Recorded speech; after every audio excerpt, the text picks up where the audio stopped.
Olá, boa tarde. O governador do estado, Carlos Moisés, irá se pronunciar a qualquer momento a respeito da denúncia de supostas irregularidades na compra de 200 aparelhos respiratórios para Santa Catarina, com custo de 300 milhões. Todo o pronunciamento do governador do estado será transmitido ao vivo aqui pela TV BV, então você pode acompanhar aqui com a gente durante a nossa programação.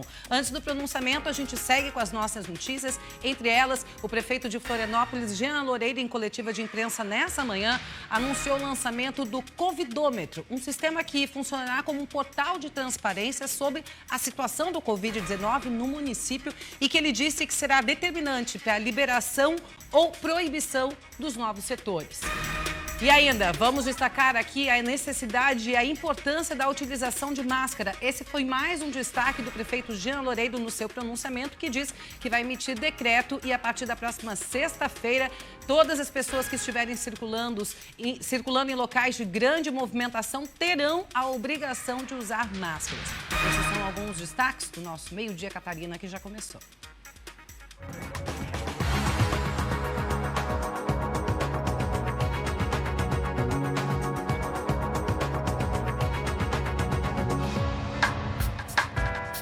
Correção, o valor da compra dos aparelhos respiratórios foi de 33 milhões de reais. Santa Catarina agora tem 1.995 pessoas confirmadas com Covid-19. Em 24 horas, houve um aumento de 519 casos no estado. Na noite desta terça-feira, o governador do estado, Carlos Moisés, e o secretário de Saúde, Elton Zeferino, atualizaram os dados de coronavírus em Santa Catarina. 1.995 pessoas estão confirmadas com a doença, um aumento de 519 casos em 24 horas. O número de óbitos não mudou. 44 pessoas faleceram por causa do coronavírus. 94 pacientes estão internados em leitos de UTI e a taxa de ocupação na rede pública é de 15,21%. Segundo o governador e o secretário, esse aumento expressivo no número de casos está relacionado a uma nova dinâmica adotada pelo governo. A partir de agora, eles estão contando também os casos registrados nos municípios e não apenas os exames testados pelo LACEN. Nós tivemos um acréscimo considerável do número de casos confirmados, na notificação de casos confirmados, quase 500 casos, acredito, né? Saímos aí para 1.995 casos. Está começando.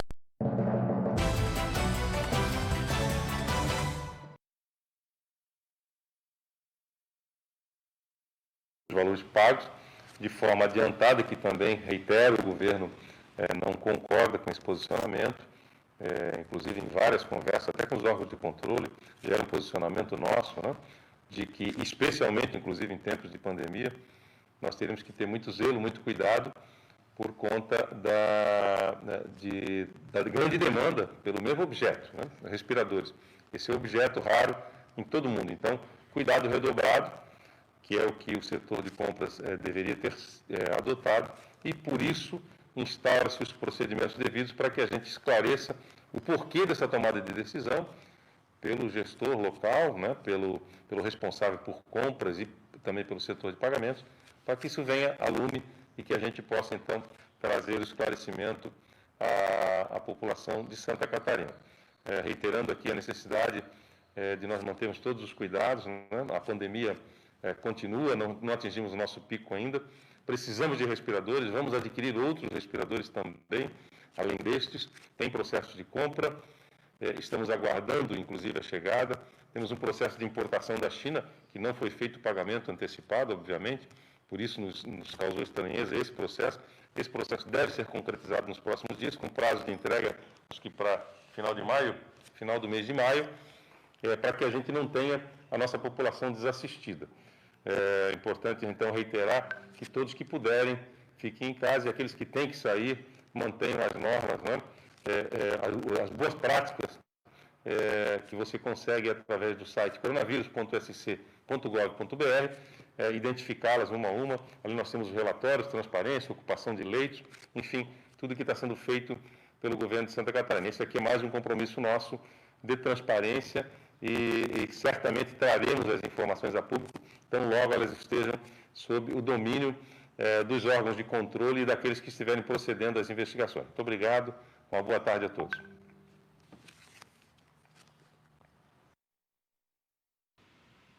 Muito bem, daqui a pouco o comentarista político Roberto Azevedo fala sobre essa coletiva de imprensa do governador do estado.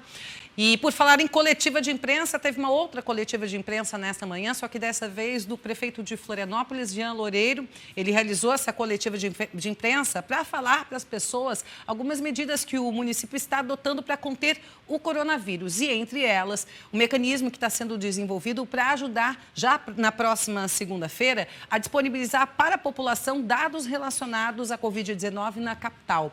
O prefeito destacou que esses números serão decisivos para novas liberações ou fechamentos de setores. Aguardando as informações do Estado de maneira completa para podermos efetivamente concluir esses dados, que vai levar em conta o número de casos suspeitos, número de contaminados, percentual de leitos ocupados em UTI, número de mortes da letalidade e o comportamento da população, o uso da máscara e a vigilância sanitária fiscalizando todo mundo, fazendo tudo direitinho. Com base nisso, a gente vai saber o que tem que fechar, o que tem que abrir ou se vamos manter o quadro atual. O prefeito destacou ainda que irá publicar hoje mesmo um decreto obrigando a utilização de máscaras em locais de grande circulação, principalmente onde há pessoas praticando atividades físicas ao ar livre. A atividade física feita na beira-mar norte, por exemplo, quando você vai correr, você respira com mais intensidade. Onde a máscara vai atrapalhar? Olha, se você quiser fazer tudo à vontade, o que vai atrapalhar são as mortes pela Covid. Então, quando a pessoa faz o exercício físico, ele respira mais, expele mais. Se tiver contaminado, ele vai contaminar mais ambientes. Ali, sim, precisa ainda mais o uso da máscara nessas atividades. Eu vou publicar um decreto hoje, obrigando em alguns locais o uso da máscara. E a gente, sempre que tiver um comportamento da população em desacordo, a gente vai ter que fazer isso. Não é o nosso desejo. Nosso desejo é recomendar, como tem recomendação para usar máscara sempre. Então, a partir de sexta-feira, dia 1º de maio, nos locais de grande movimentação, a gente está destacando alguns aqui, que é a beira-mar norte, a beira-mar continental e o centro comercial nessa região central aqui, o calçadão do centro. Esses locais serão obrigatórios o uso da máscara. De acordo com o prefeito Jean Loureiro, quem descumprir será advertido num primeiro momento e solicitado que se retire do local onde se encontra. Em caso de resistência, a pessoa poderá ser autuada. Uma reportagem publicada no site The Intercept Brasil apontou irregularidades na compra de respiradores pelo governo do estado de Santa Catarina. Inclusive, foi sobre isso que o governador acabou de se pronunciar. Primeiro, vamos entender com mais detalhes o que diz essa denúncia. A reportagem assinada pelos jornalistas Fábio Bispo e Yuri Potter foi publicada nesta terça-feira no site The Intercept Brasil. De acordo com o texto, o governo do estado levou 5 horas para decidir comprar, receber uma proposta e bater o martelo sobre a aquisição com dispensa de licitação de 200 respiradores por 33 milhões de reais. Só que os aparelhos deveriam ter sido entregues no início de abril para 48 unidades de saúde do estado, mas não chegaram. A previsão mais otimista agora é para junho. A reportagem apurou que cada equipamento saiu por R$ 165 mil, valor bem acima dos 60 a 100 mil reais pagos pela União e outros estados. A matéria cita que a empresa VeigaMed, com sede na Baixada Fluminense, no Rio de Janeiro, não tem histórico de vendas desse aparelho e é especializada no comércio de produtos hospitalares, como gás e mobília. Nos últimos 5 anos, a soma de todos os produtos que a VeigaMed vendeu para a União é de apenas R$ 24 mil. Segundo a reportagem, a empresa fica localizada em uma casa simples na cidade de Nilópolis, no Rio de Janeiro. No dia 1º de abril, o governo de Santa Catarina pagou em 2 parcelas os 33 milhões de reais acertados com a VeigaMed. Procedimento um tanto incomum, segundo a reportagem, já que o pagamento só deveria ser realizado após a realização do serviço, ou seja, quando os respiradores forem entregues. Ainda de acordo com a reportagem, a empresa alegou que vai entregar os respiradores de outro modelo, mais barato, mas o valor do contrato não foi alterado. A reportagem perguntou ao governo de Santa Catarina para onde foram os 21 milhões de reais de diferença entre as compras anunciadas pela empresa, mas não obteve resposta. São muitos os questionamentos, inclusive estou recebendo aqui o Roberto Azevedo, comentarista político. Roberto, a respeito desse pronunciamento que foi quase que relâmpago, né? Porque você esperava um pronunciamento, né, um pouco maior do governo do Estado, até para poder explicar melhor esses questionamentos todos. O que se pode dizer? O que foi dito no final nessa coletiva? O governador passou a responsabilidade para quem tem que fazer o controle, os órgãos de controle, mas não esclareceu os pontos. O governo tem um excelente argumento que ainda não colocou na mesa. Como houve uma correria no mundo inteiro, não é só Santa Catarina, no mundo inteiro, para a compra dos tais respiradores, é um equipamento fundamental para o tratamento de quem tem problemas pulmonares e decorrentes do coronavírus, da Covid-19, o que aconteceu? As empresas e os governos tiveram que pagar antes para receber o equipamento. Vocês lembram? A gente comentou aqui. Era, inclusive, numa entrevista que nós fizemos, Karen, com o secretário da Saúde. Nós perguntamos, ele disse, não, tem que pagar antes, senão sai da fila, não recebe. Mas nem isso o governo explica. E a questão é a seguinte, 33 milhões de reais para o tal do C-35, que é uma espécie de Ferrari dos respiradores. E aí, lá no meio da situação, a empresa simplesmente diz que não pode entregar ainda, que vai demorar, que vai ser para o meio de maio, ou sei lá, em junho, e diz que vai substituir por um equipamento mais barato, um equipamento que custa exatamente 21 milhões de reais a menos do que o outro lote de 200 respiradores. É uma diferença bem significativa, né? Essas explicações que têm que ser dadas, não é? A explicação de que os órgãos de controle estão aí para atuar, claro, o Ministério Público junto ao Tribunal de Contas do Estado determinou hoje de manhã que pediu para que seja cancelado esse contrato. Agora, o governo justifica que foi uma servidora que está afastada, abriu uma sindicância, mas não deu a resposta definitiva para a sociedade ainda. Agora, o que se diz é que essa aprovação da compra ela foi meio que feita a toque de caixa. 5 dias, segundo a reportagem. Foi tudo muito rápido, Exato. né? 5 dias, segundo a reportagem, cara, e tem um aspecto importante nisso que você colocou. Nós também, da imprensa, temos a responsabilidade, não podemos ficar a reboque da excelente apuração, robusta, de 2 colegas jornalistas, o Fábio Bispo e o Yuri Potter, mas o Intercept Brasil, The Intercept Brasil, que é o site, tem essa credibilidade em fazer denúncias. Então, o que a gente tem que apurar? Qual é a realidade dos fatos? Porque ali está explícito o seguinte, na matéria, na reportagem. 5 empresas apresentaram cotações. 5. E todas elas com um preço muito superior ao mercado.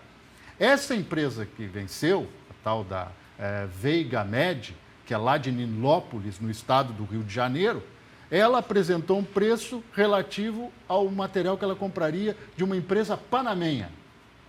Deu para trás. Esse equipamento nunca chegou, nem se sabe se vai chegar.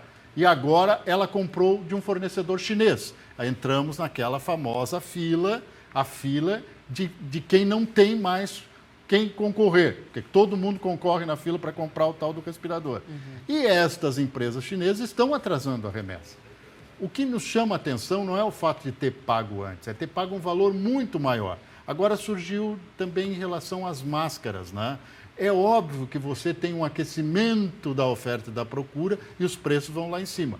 Agora, vai ter que ser esclarecido o que é fraude e o que é superfaturamento. E é isso que o governo ainda não explicou. É que os valores são muito altos e a diferença da realidade do valor do valor real desses aparelhos é muito grande, né? É isso que chama a atenção. A questão não é nem o tempo que levou para ser aprovada essa compra, porque se entendia uma urgência. Exatamente. O problema está, de fato, na questão do que foi pago, né? Por exatamente. Aparelhos. Esse valor que chama a atenção e chama também a atenção de todos nós é o fato de você ter 5 empresas com preços muito elevados. E elas agora entraram no circuito, estão na mira de todos os órgãos de controle, Ministério Público de Contas, Ministério Público, e todo mundo tem que investigar, se for o caso de abrir, não só uma sindicância, a Assembleia Legislativa quer abrir uma CPI.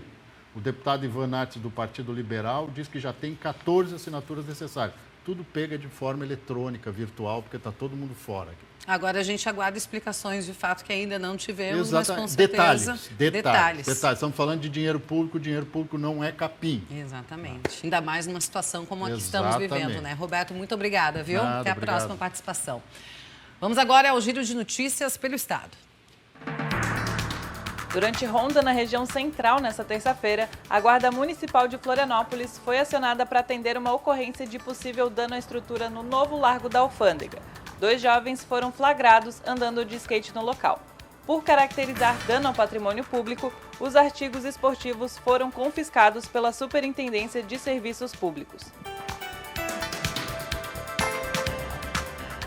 Também nesta terça-feira, moradores do Morro do Mocotó fizeram uma manifestação visando reduzir as ações policiais no morro, que são intensificadas contra o tráfico no local, com recorrente apreensão de drogas, armas e munição. A manifestação seguiu no decorrer da tarde e a Polícia Militar apenas acompanhou, fazendo a segurança do entorno e o controle de trânsito que precisou ser desviado. É a primeira vez em 185 anos de história da Polícia Militar de Santa Catarina que uma formatura de acadêmicos da instituição é realizada totalmente em meio virtual. A medida foi adotada como forma de prevenção ao novo coronavírus. A cerimônia aconteceu nesta terça-feira e foi inteiramente transmitida por meio do canal oficial da Polícia Militar Catarinense no YouTube. A partir desta quarta-feira, hotéis, shoppings e templos religiosos de Florianópolis deverão obrigatoriamente medir a temperatura de clientes e fiéis que entrarem nesses locais. A medida passou a valer nesta segunda-feira em supermercados da capital. A determinação é para ajudar a detectar pacientes que tenham sintomas de Covid-19. Além de medir a temperatura, os estabelecimentos só podem deixar entrar quem estiver usando máscara e devem também disponibilizar itens para higienização das mãos, como água, sabão e álcool em gel 70%. Na coletiva de imprensa da última segunda-feira, o governador Carlos Moisés voltou a afirmar que não há previsão de retorno do transporte coletivo no estado. Nesta manhã, a repórter Ana Cristina Machado conversou com o sindicato e também com funcionários que, além da suspensão dos trabalhos, estão tendo que se adaptar à redução salarial. Inclusive, o próprio sindicato está se mobilizando para ajudar os colegas. O Ticem, Terminal de Integração de Florianópolis, está assim, completamente vazio. E, por enquanto, não tem nem previsão para ele voltar a receber nem os ônibus e nem a população. Para os trabalhadores da categoria, o clima é de completa incerteza. Eles afirmam que ainda não existe nenhuma conversa com os trabalhadores sobre a volta e nem sobre as medidas de prevenção que podem ser adotadas no retorno. Nós não temos nada desse meio, inclusive nem com o governador do estado, nem com a prefeitura, nada. Nós não temos nada de conversa a respeito disso. Nós também estamos sem uma posição nesse sentido. Para nós todos, né, isso é uma dificuldade, né? Tanto para os trabalhadores, tanto para o sindicato, porque jamais nós íamos imaginar que a gente ia estar numa situação dessa, de estar 40 e poucos dias com o transporte parado. A Prefeitura de Florianópolis afirma que depende do governo do estado para o retorno do transporte público, mas que já está planejando como vai ser feita essa volta. Tem trabalhado numa série de planejamentos, seja na linha de adequação sanitária e garantias de segurança ao usuário e também dos trabalhadores do transporte, criando protocolos específicos para uma retomada. Entre essas medidas sanitárias, a gente tem uma ação nos terminais, como a ampliação do número de lavatórios, ampliação de pontos de álcool gel, e um sistema de limpeza bastante robusto para garantir a higienização de todo o local. Na frota, a gente tem também toda uma operação controlada através de indicadores que elaboramos para que a quantidade de usuários seja adequada. Além disso, temos toda uma higienização completa dos ônibus em torno de ciclos durante o dia. Antes da epidemia, toda a lavação de ônibus era feita à noite, agora vai ser feito várias vezes durante o dia. Por enquanto, os trabalhadores do transporte público da Grande Florianópolis estão com os contratos de trabalho suspensos por pelo menos 60 dias. Durante essa suspensão, eles vão receber 30% do piso salarial. Essa medida está de acordo com a MP 936 e foi feito um acordo entre os sindicatos empresariais e de trabalhadores. Não é a medida correta, certa, né, que saiu essa MP. E, enfim, a gente também teve que seguir. A gente teve muitos avanços dentro dessa MP com as nossas negociações com o patronal. Então, o nosso acordo que a gente fez, ele ficou um pouco mais melhorado do que era com o próprio MP que veio do governo federal, né? E para ajudar os trabalhadores da categoria que estão com maior dificuldade financeira, o Sintraturp arrecadou 30 toneladas de alimentos. O dinheiro, que seria destinado à confraternização da categoria, que acontece todos os anos, foi revertido na compra de cestas básicas. Isso aqui foi um meio da gente tentar minimizar o que está acontecendo em todo o país. Em relação ao retorno do transporte público, o governo do estado ainda não tem nenhuma previsão de quando o setor deve voltar a funcionar. E a gente encerra o nosso Meio-Dia Catarina por aqui. Muito obrigada por sua companhia. A gente encerra com imagens ao vivo das pontes Pedro Ivo Campos e Colombo Salles. As pontes que ligam ilha ao continente. Para quem precisar transitar por ali, tá vendo que a movimentação tá bastante tranquila, o trânsito fluindo. Então pode transitar sem problema nenhum. E lembre-se que se você for sair de casa, use máscara.